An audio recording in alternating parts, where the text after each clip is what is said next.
Perbudakan telah ada sejak zaman kuno di seluruh dunia. Orang-orang biasanya dijadikan budak sebagai hasil dari perang atau sebagai tawanan dari suku atau kerajaan lain. Budak diperdagangkan sebagai barang dagangan dan mereka kebanyakan digunakan untuk melakukan pekerjaan kasar, seperti membangun bangunan, bekerja di ladang, atau sebagai pengawal. Di zaman dulu perbudakan merupakan hal yang dianggap sudah biasa, dan di antara budaya-budaya yang terkenal dengan praktik perbudakan mereka adalah bangsa Mesir, Romawi, dan Yunani kuno. Para budak dalam masyarakat ini umumnya merupakan tawanan perang atau orang yang dijual oleh keluarga mereka karena hutang atau kemiskinan. Dan berikut ini adalah sejarah perbudakan di dunia selengkapnya.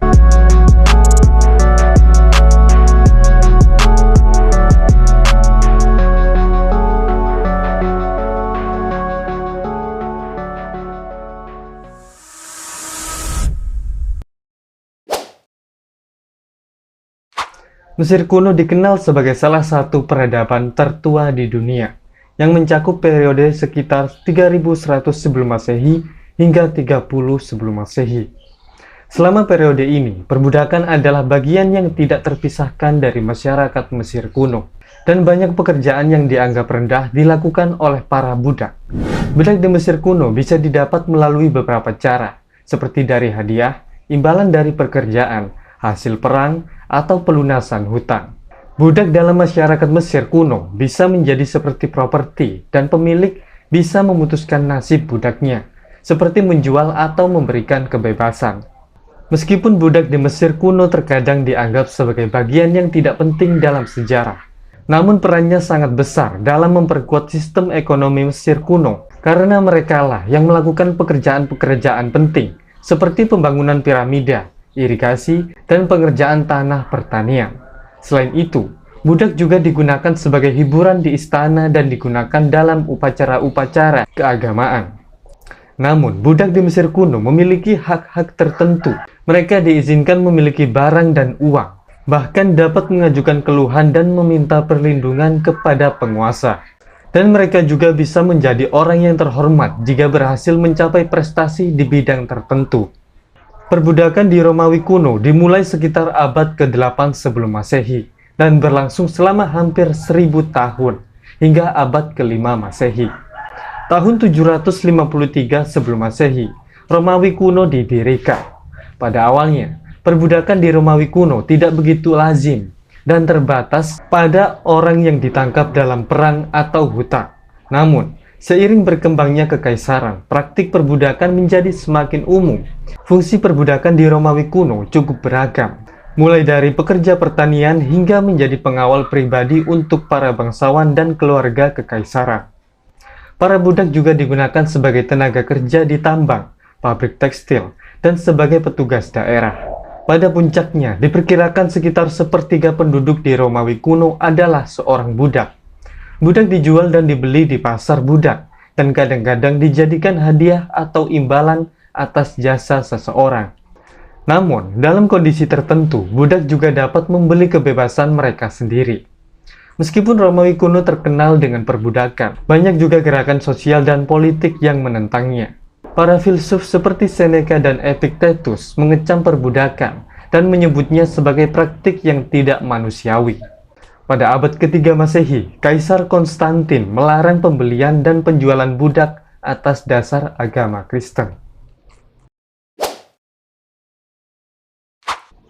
Sistem perbudakan di Yunani kuno bermula pada sekitar tahun 700 sebelum Masehi, ketika para penyerbu dari Asia Minor mulai menangkap orang-orang Yunani sebagai budak.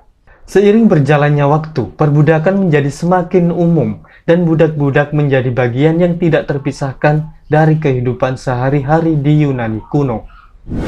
Budak-budak di Yunani kuno memiliki fungsi yang sama dengan daerah lain. Mereka juga digunakan untuk bekerja di pertanian, pertambangan, pelayaran, dan juga di rumah tangga. Di antara budak-budak Yunani kuno, ada beberapa yang bekerja sebagai pengasuh anak, guru pribadi, atau bahkan sebagai pengasuh seksual bagi orang kaya. Meskipun mereka diperlakukan sebagai milik seseorang, budak-budak Yunani kuno memiliki beberapa hak yang diakui dalam hukum, yaitu mereka bisa menyewa diri mereka sendiri atau bahkan membeli kemerdekaan mereka sendiri. Namun demikian, hak-hak ini seringkali diabaikan oleh para pemilik budak. Perbudakan di Cina kuno memiliki sejarah yang panjang dan kompleks, seperti pada masa dinasti Shang. Perbudakan dipraktikkan oleh orang-orang dari kelas sosial yang lebih rendah, dan terutama digunakan untuk tahanan perang. Perbudakan kemudian dilarang pada masa dinasti Zhou, namun masih ada praktik perbudakan yang terus berlanjut. Pada masa dinasti Qin, penggunaan perbudakan meningkat secara signifikan, terutama dalam pembangunan yang sekarang dikenal sebagai Tembok Besar Cina. Setelah itu, perbudakan dilarang kembali pada masa dinasti Han, namun perbudakan tetap terjadi, tapi dalam bentuk yang lebih terbatas. Pada masa dinasti Tang, perbudakan dihidupkan kembali sebagai bentuk hukuman kriminal dan sebagai bagian dari sistem militer. Praktik ini terus berlanjut hingga masa dinasti Song, walaupun saat itu perbudakan kembali dilarang secara resmi. Pada masa dinasti Ming, praktik perbudakan yang tidak resmi terus berlanjut, terutama di wilayah-wilayah perbatasan. Namun, perbudakan secara resmi dilarang oleh pemerintahan Ming. Pada masa dinasti Qing, perbudakan dihidupkan kembali sebagai bagian dari sistem militer dan sebagai bentuk hukuman kriminal. Pada abad pertengahan, perbudakan menjadi lebih kompleks dan terorganisir, di mana ratusan ribu orang menjadi budak di seluruh Eropa. Perbudakan di abad pertengahan pertama kali muncul sebagai hasil dari penaklukan oleh suku-suku Viking dan Arab di sepanjang pesisir Eropa. Di seluruh Eropa, perbudakan dijadikan sebagai bentuk hukuman pidana atau sebagai pelunasan dari utang yang tidak bisa dibayar. Sedangkan di Italia, budak dianggap sebagai harta benda dan digunakan sebagai pekerja atau bahkan sebagai objek seksual. Di Inggris, perbudakan dipraktikkan sebagai hukuman pidana, di mana para tahanan dijual sebagai budak. Di seluruh Eropa, orang-orang yang jatuh miskin atau tidak mampu membayar hutang mereka juga bisa dijadikan budak.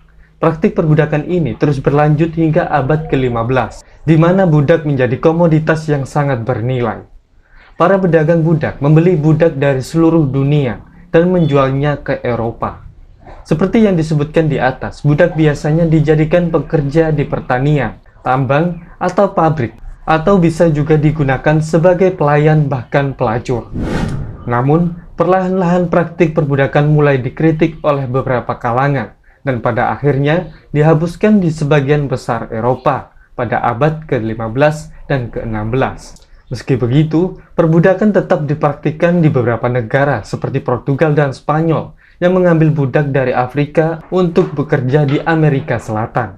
Perbudakan telah menjadi bagian dari sejarah manusia selama berabad-abad, dan walaupun sudah dihapuskan secara resmi, praktik tersebut masih ada di beberapa tempat di dunia saat ini.